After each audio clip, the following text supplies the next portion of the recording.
بسم اللہ الرحمن الرحیم۔ معزز خاتم حضرات، السلام علیکم ورحمۃ اللہ وبرکاتہ۔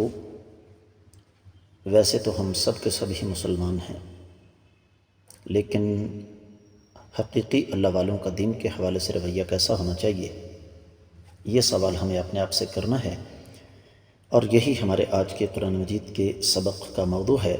آئیے معمول کے مطابق سب سے پہلے آیت مبارکہ کی تلاوت کرتے ہیں۔ اعوذ باللہ السمیع العلیم من الشیطان الرجیم۔ والذين لا يدعون مع الله إلها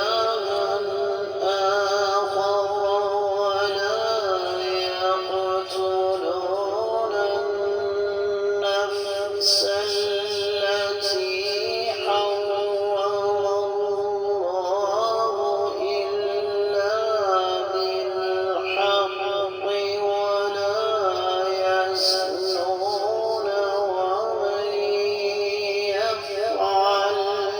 يفعل ذلك يلقى أثاما والذين لا يدعون مع الله إلها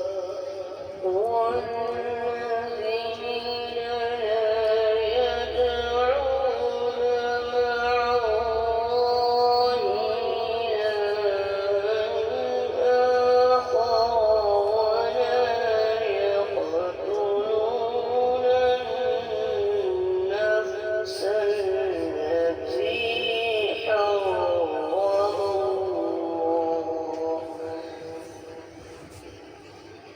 ولا يقتلون النفس التي حرم الله إلا بالحق ولا يزنون ومن يفعل ذلك يلقى أثاما معزز خاتون حضرات، رب کائنات کی پاکیزہ کتاب قرآن مجید 19واں پارہ سورۃ الفرقان، آیت مبارکہ ہے 68۔ تذکرہ ہو رہا ہے ان پاکیزہ روحوں کا، ان عظیم انسانوں کا جن پر اللہ تعالیٰ کا خاص فضل و کرم، اللہ تعالیٰ کی رحمت، اور وہ اللہ کے خاص بندے ہیں۔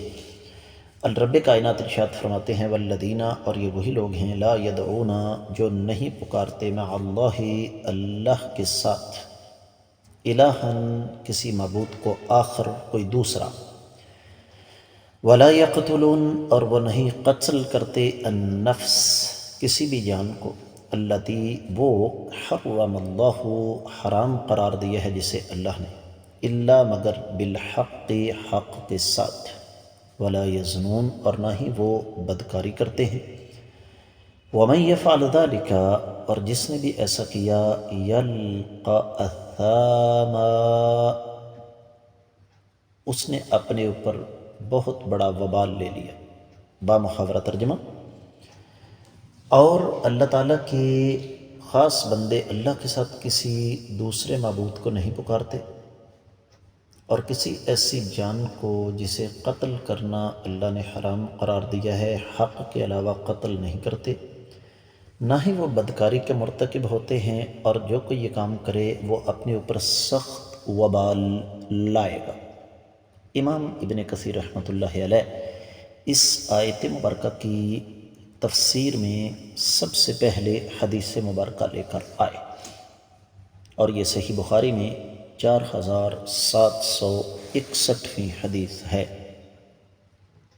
سیدنا عبداللہ بن مسعود رضی اللہ تعالیٰ عنہ سے، بلکہ کائنات کے امام صلی اللہ علیہ وسلم سے سیدنا عبداللہ بن مسعود رضی اللہ تعالیٰ عنہ نے سوال کیا کہ آقا بتائیے کہ سب سے بڑا گناہ کون سا ہے؟ فرمایا، ان تجعل اللہ ندا وہو خلقک، کہ تم اللہ تعالیٰ کے ساتھ کسی کو شریک بناؤ حالانکہ اللہ اکیلے نے آپ کو پیدا کیا ہے۔ پھر پوچھا اس سے چھوٹا؟ فرمایا تم اپنی اولاد کو اس خوف سے مار ڈالو کہ تم اسے کھلاؤ گے کہاں سے؟ پھر پوچھا اس کے بعد؟ فرمایا تمہارا اپنے پڑوس کی عورت سے بدکاری کرنا، اور اس کی تصدیق میں رب کائنات نے یہ آیات مبارکات نازل فرما دی۔ پھر امام ابن کثیر رحمۃ اللہ علیہ فرماتے ہیں کہ امام ابن جریر طبری ایک روایت پیش کرتے ہیں، اور اس میں تھوڑی سی تفصیل ہے کہ آقا علیہ الصلوۃ والسلام اکیلے باہر جانے لگے، سیدنا عبداللہ بن مسعود رضی اللہ تعالیٰ عنہ ساتھ ہو گئے، آپ ایک اونچی جگہ پر بیٹھ گئے اور میں آپ سے نیچے بیٹھ گیا، اور اس موقع کو غنیمت جانتے ہوئے میں نے آقا علیہ الصلوۃ والسلام سے مذکورہ بالا سوالات کیے۔ مسند احمد بن حنبل کی ایک روایت جو کہ حسن درجے کی ہے، ابن کثیر رحمۃ اللہ علیہ کرائے ہیں، آقا علیہ الصلوۃ والسلام نے حجۃ الوداع کے موقع پر ارشاد فرمایا، 4 گناہوں سے بچو، اللہ کے ساتھ کسی کو شریک بنانا، کسی حرمت والی جان کا قتل کرنا، بدکاری کرنا اور چوری کرنا۔ پھر مسند احمد بن حنبل میں ہی ایک حدیث ہے جس کی سند کو امام ابن کثیر جید کہتے ہیں، اہل علم بھی اس کو جید کہتے ہیں۔ نبی کریم صلی اللہ علیہ وسلم نے اپنے صحابہ کرام رضوان اللہ علیہم اجمعین سے پوچھا کہ زنا کے بارے میں تم کیا کہتے ہو؟ تو صحابہ نے عرض کیا، اللہ کے نبی صلی اللہ علیہ وسلم وہ حرام ہے اور قیامت تک حرام ہے۔ تو آقا علیہ السلام نے فرمایا، سنو، انسان کا اپنے پڑوسی کی عورت سے بدکاری کرنا دوسری 10 عورتوں کے ساتھ بدکاری کرنے سے بھی بدتر ہے۔ پھر سوال کیا کہ چوری کے بارے میں کیا کہتے ہو؟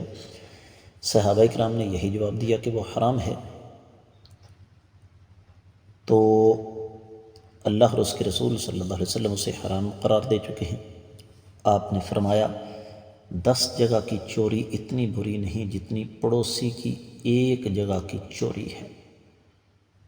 ایک اور روایت جیسے امام ابن ابی الدنیا الورع میں لے کر آئے ہیں، سند کے اعتبار سے ضعیف ہے لیکن مفہوم اس کا درست ہے۔ آقا علیہ السلام نے فرمایا کہ شرک کے بعد اس سے بڑا گناہ کوئی اور نہیں کہ انسان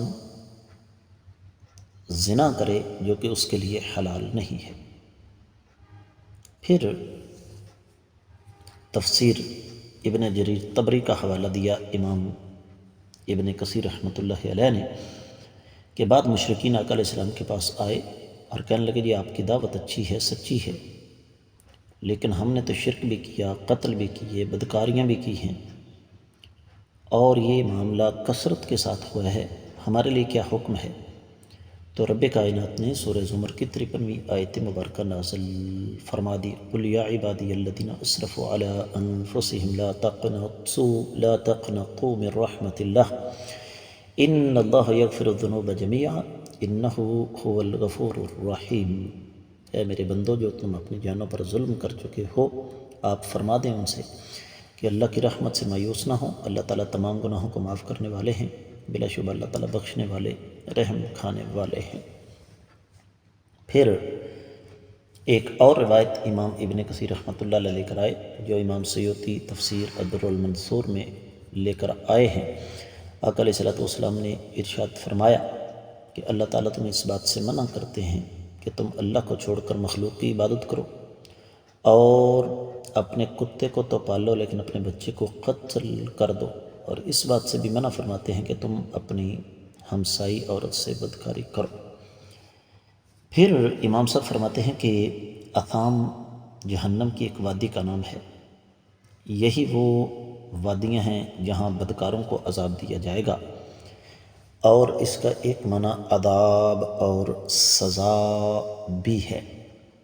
حکیم لقمان کی جو نصیحتیں ہیں ان میں سے ایک یہ بھی ہے کہ اے میرے بچے، بدکاری سے بچنا، اس کی ابتدا ڈر سے ہوتی ہے، اس کا انجام ندامت اور حسرت ہے۔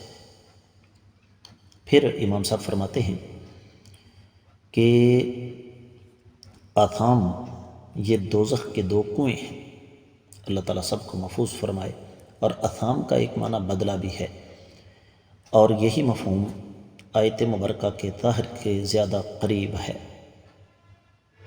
تو اس کا معنی یہ ہے کہ اللہ تعالیٰ سب کو محفوظ فرمائے، رب کائنات ایسے لوگوں کو سزا دیں گے، بار بار سختی کریں گے، اور ایسا شخص ذلت کے دائمی عذاب میں پھنسا رہے گا۔ معزز خواتین حضرات، امام ابن کثیر رحمۃ اللہ علیہ نے اس آیت مبارکہ کے حوالے سے جو کچھ بھی فرمایا اس کا خلاصہ میں نے آپ کے سامنے رکھ دیا ہے، اور یہ بات ذہن میں رکھیے کہ امام سدی رحمہ اللہ اثامہ کا معنی جزا کرتے ہیں بقول امام ابن کثیر رحمۃ اللہ علیہ کے، اور اصل بات یہ ہے کہ یہ جتنے بھی معنی لفظ اثام کے بیان ہوئے ہیں، یہ ان میں سے کوئی بھی ایک دوسرے کے ساتھ ٹکرا نہیں رہا، بلکہ سب کا معنی ایک دوسرے کے ساتھ ملتا جلتا ہے۔ تو امام ابن کثیر رحمۃ اللہ علیہ نے جو کچھ ہمارے سامنے رکھا ہے اس کا خلاصہ یہ ہے کہ اس آیت مبارکہ میں 3 گناہوں کا تذکرہ کیا گیا۔ سب سے پہلا شرک، جو کائنات کی تاریخ کا سب سے بڑا گناہ ہے۔ اس کے بعد کسی کو ناحق قتل کرنا، اور تیسرا گناہ ہے بدکاری۔ یہ تینوں چیزوں سے رب کائنات نے منع فرمایا، اور حقیقی اللہ والے ان تینوں چیزوں سے بچنے کی کوشش کرتے ہیں اور بچتے بھی ہیں۔ اللہ تعالیٰ سب کو محفوظ فرمائے۔ اس آیت مبارکہ کے ساتھ مزید ہمارا سفر جاری ہے، دیگر کتب تفسیر کی روشنی میں اس کا کل جائزہ لیں گے۔ آج کے سبق سے اجازت چاہوں گا۔ السلام علیکم ورحمۃ اللہ وبرکاتہ۔